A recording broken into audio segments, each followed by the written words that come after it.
তোমার নামটা? জি, আমার নাম আবু রাফি। আমি সাধারণ শিক্ষার্থী। আমি এবার এইচএসসি পরীক্ষা দিচ্ছিলাম। তো তার মধ্যে আন্দোলন শুরু হয়ে যাওয়ার জন্য আমাদের পরীক্ষা স্থগিত হয়ে যায়। তো আপনারা সবাই জানেন আমরা বিজয় হয়েছি। আমাদের আন্দোলনের সামনে পড়ে আমাদের যে প্রাক্তন সরকার ছিল তিনি পদত্যাগ করেছেন।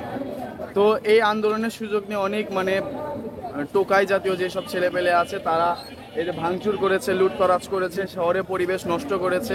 এটা তো সাধারণ শিক্ষার্থীদের কাজ না।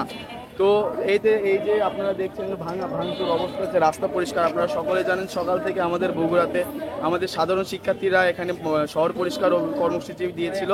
আমরা সেই কর্মসূচিতে অংশগ্রহণ করেছি, সেই কাজগুলো আমরা করছি। আমরা এটা ইনশাল্লাহ সফল হব।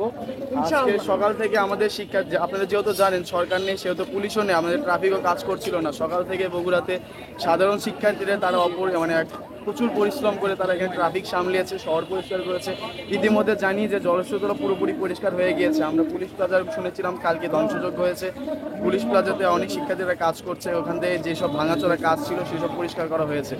আমরা আশা করছি যে সন্ধ্যার মধ্যে সবকিছু পরিষ্কার হয়ে যাবে ইনশাআল্লাহ।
আজকে আমাদের অভিযান হচ্ছে যে আমাদের শহরটা পুরা পরিষ্কার পরিচ্ছন্ন করব।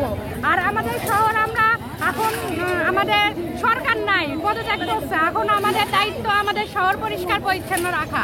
এই জন্য আমরা নামাই বসি, সবাই মিলে আমরা শহরকে পরিষ্কার করতেছি। আমাদের কর্মসূচি ছিল ছাত্র বৈষম্য আন্দোলন থেকে ক্লিন অপারেশন।